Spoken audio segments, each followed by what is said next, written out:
एक गांव में एक आदमी रहता था जो कि बहुत गरीब था।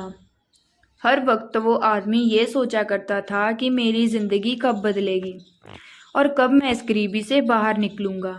एक बार उसके पड़ोस वाले गांव में एक बाबा आए हुए थे जो कि हर किसी के सवाल का जवाब दे रहे थे। ये आदमी भी अपने सवाल का जवाब जानने के लिए अपने गांव से उस गांव के लिए जंगल के रास्ते से निकल गया। जब ये आदमी जंगल के रास्ते से जा रहा था तो अंधेरा काफी हो चुका था। इसे जंगल में एक घर दिखाई दिया जो कि बहुत बड़ा और आलीशान घर था। इस आदमी ने वहां रात गुजारने के लिए उस घर के मालिक से इजाजत ले ली। उस घर के मालिक ने आदमी से पूछा कि तुम उस गांव में किससे मिलने जा रहे हो। तो आदमी ने कहा कि मैं एक बाबा से अपने सवाल का जवाब पूछने जा रहा हूँ। ये सुनने के बाद घर के मालिक ने आदमी से कहा कि तुम उन बाबा से मेरा भी एक सवाल पूछना। मेरी बेटी 20 साल की है और वो गूंगी है। तुम उन बाबा से ये पूछना कि वो कब बोलना शुरू करेगी। उस आदमी ने घर के मालिक को हाँ कहा और अगली सुबह वो वहां से निकल गया। तो उसे एक बूढ़ा आदमी मिला जिसके हाथ में एक जादू की छड़ी थी।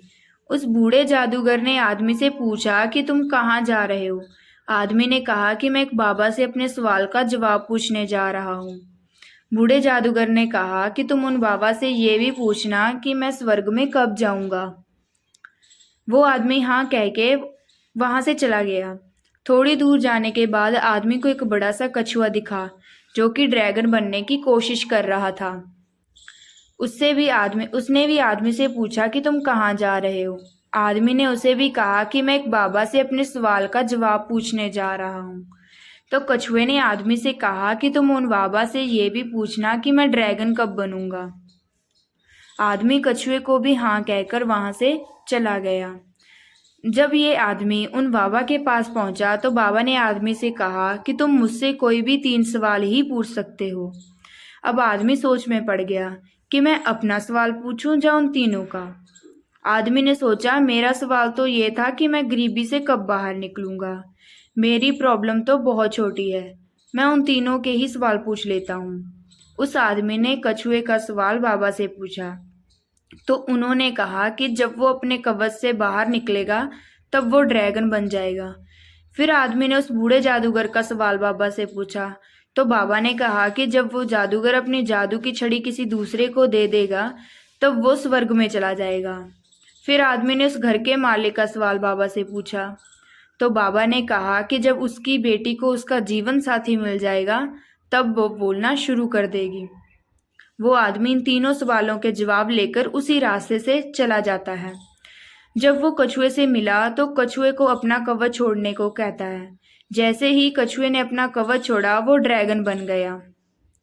कछुए के कवच से बहुत सारे मोती निकले जो उस आदमी को मिले। फिर वो उस बूढ़े जादूगर से मिला जो स्वर्ग जाना चाहता था। आदमी ने उस बूढ़े जादूगर को अपनी छड़ी किसी दूसरे को देने के लिए कहा। उस बूढ़े जादूगर ने अपनी छड़ी उसी आदमी को दे दी और जैसे ही उसने छड़ी दी वो स्वर्ग को चला गया। फिर वो आदमी उस घर के मालिक से मिला और उससे कहा कि जब तुम्हारी बेटी को उसका जीवन साथी मिल जाएगा तब वो बोलना शुरू कर देगी। उस घर के मालिक ने अपनी बेटी की शादी उसी आदमी से करा दी और वो लड़की भी बोलने लगी।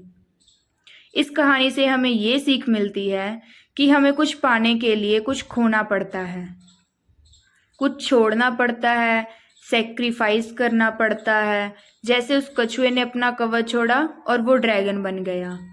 उस बूढ़े जादूगर ने अपनी छड़ी छोड़ी और वो स्वर्ग में चला गया। और उस घर के मालिक को अपनी बेटी की शादी करानी पड़ी। इस कहानी में सबको कुछ ना कुछ मिल गया, लेकिन सबसे ज्यादा उस आदमी को मिला जो बहुत गरीब था, क्योंकि उसी ने सबसे बड़ा सेक्रीफाइस किया। वो आदमी इतने दूर से अपने सवाल का जवाब पूछने गया था, लेकिन उसने अपने सवाल को साइड में रखकर उन तीनों के सवालों को पूछा। उसी आदमी ने सबसे बड़ा त्याग किया, सबसे बड़ा सेक्रीफाइस किया। याद रखिए, बड़ी कामयाबी पाने के लिए बड़े सेक्रीफाइस करने पड़ते हैं।